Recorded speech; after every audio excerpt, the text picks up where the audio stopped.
Hey everyone, if we're meeting for the first time, my name is Vojchehoske and welcome to Nebraska Landlord, where my mission is simple, and that is to enhance the landlord-tenant relationship through education.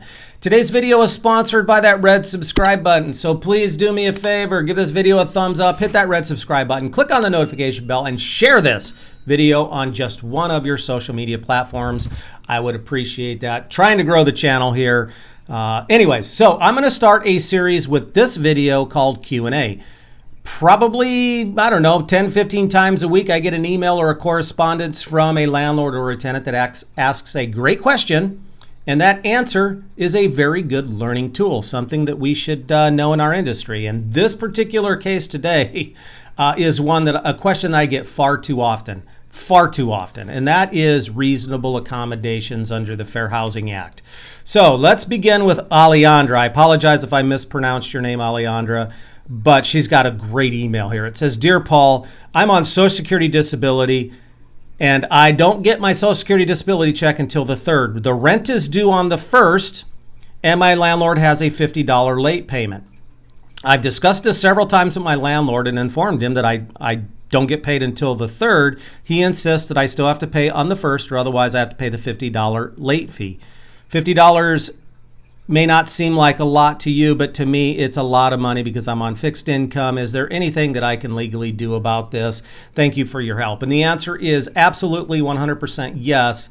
Assuming that everything you're saying here, giving me the information you're giving me in your email is accurate, your landlord is in substantial violation of the Fair Housing Act. So a couple of things I want to address here. Number one is, based on the fact that she has indicated in her email that she's had this conversation with her landlord, she has made what's called a reasonable accommodation request.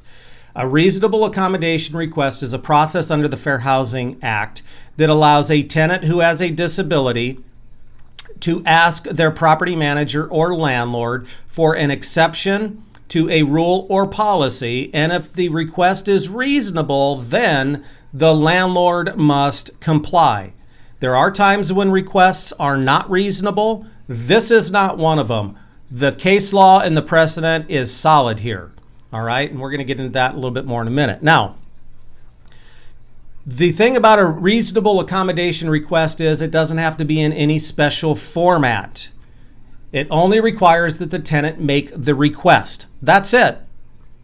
The tenant in this case made the request. Now, we know that she's on disability, and how do we know that? Because she's on Social Security disability. You just don't get on Social Security disability, you don't get on SSI, you don't collect payments from a long-term care insurance policy unless you have some type of disability. So this is a slam dunk. The landlord, there wasn't even no, other than verifying the income, there should have been no other investigation to determine whether or not she has a disability. Now in Aleandra's case, this is a slam dunk. She's on SSI, or she's on Social Security disability, so she has a disability. And the landlord has an obligation to do two things. Number one, change the due date of the rent from the 1st to whenever she receives her Social Security check. And number two is he cannot or she cannot charge her a late fee. Okay? So keep that in mind. That's very important, because if I don't address this, I know I'd get a question, well, can I still charge a late fee? And the answer is no, you cannot. It's just like one of your tenants that is legally entitled to an assistance animal. You cannot collect a pet deposit or charge pet rent. Same principle here. So no late fees. Change the due date, no late fees. So Aleandra, how do you address this? Well, here's what I'm going to do. I'm going to respond to your email, not only with a link to this video, but also my telephone number. Please give this to your landlord. Invite your landlord to watch the video and call me if he or she would like to, and I can explain why this is necessary.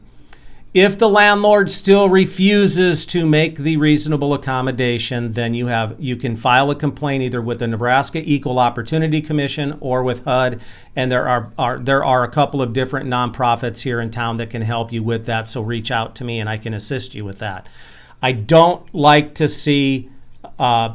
don't like to see this stuff. If you're a landlord or a property manager, you may not like it, but this is the law. It's the cost of doing business. Know the law, know the rules, or turn your property over to a property manager, and it's really that simple. And folks, Aleandra's situation is precisely why you need to subscribe to this channel and join our email list. You need to stay informed. Right up here is a video on how you can do that. Subscribe to the channel, little circle right here. So until next time when I put out another very informative video, happy landlording, everybody.